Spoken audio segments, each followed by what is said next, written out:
Let's take a look at this article. It says that gross domestic product, GDP, our economy, increased at a 2% annualized pace for the January through March period, the first quarter, up from the previous estimate of 1.3%.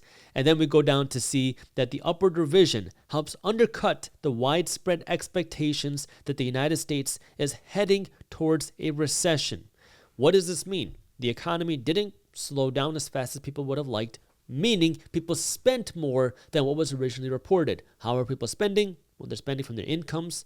They're also spending from credit card debt, and they're also spending by going into their savings. Consumer spending rose at 4.2%. That's the highest quarterly pace since the second quarter of 2021. Why are consumers spending so much more money? Well, either people are becoming so much more richer that they have the ability to spend, or the higher inflation is forcing people to spend more money. And this is what we're seeing happen in a lot of different instances where the high inflation is forcing people to make a decision. Do you either cut back on your lifestyle, or do you go into debt to fund your lifestyle? And what we're seeing happen statistically is more and more Americans are saying, you know what, I don't want to give up the nice restaurants and the nice vacations and the nice home that I have right now. So let me just put a little bit of it on my credit card, or just dig a little bit into my savings to continue funding this lifestyle that I have. But this next part is really interesting, so pay attention to this.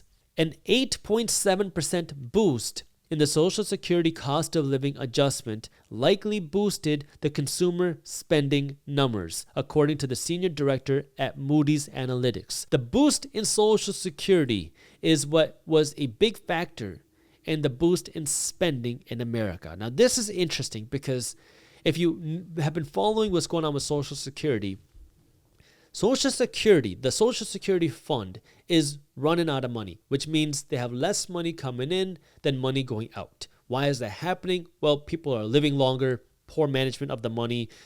Social Security is essentially the costs are higher than the revenue. So now, in order to fund this Social Security and the Social Security bonuses, because in the last couple of years, the Social Security payouts have increased pretty significantly, in order to fund the higher lifestyle adjustments for inflation, how is the government going to continue funding Social Security? Because it's not like the government wants Social Security to go down to zero. How do they continue funding it? Well, if the government has to keep funding Social Security, they can either raise their Social Security taxes, which they haven't really done, or they can print the money. So now if you start thinking about this, the higher Social Security checks, the higher Social Security payments are contributing. I mean, according to this article, that was one of the biggest contributors to the higher consumer spending. Bigger Social Security checks. Okay. The Social Security fund doesn't have the money to continue funding these bigger Social Security checks. So how do we fund that? The government has to print the money to fund bigger Social Security checks. If the government is printing more money to fund bigger Social Security checks, is there a cost to printing money? Well, the cost to printing money is, well, inflation. Because when you print more money, you are devaluing the currency.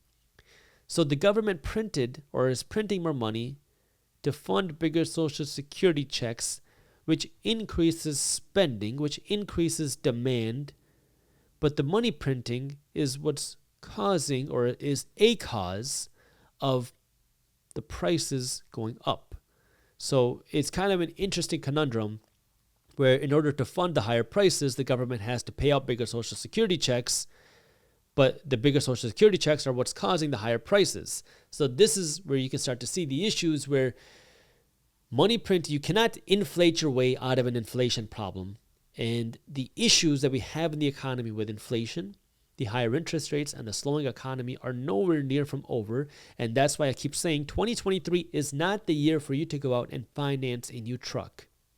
2023 is the year for you to get financially smart, because when times are okay, you want to be preparing for when times are not okay. Now, when is that going to happen? Who knows? We don't know if we're going to start to see more pain in 2024 or 2025, but the reality is we have seen interest rates skyrocket. There's going to be a consequence to that. We are still seeing high inflation. There's going to be cost to that. We are seeing the economy slow down. And eventually, if people keep going deeper and deeper into debt to fund their lifestyles, eventually that's going to break. Eventually, people are going to have to stop. There's going to be a cost to that.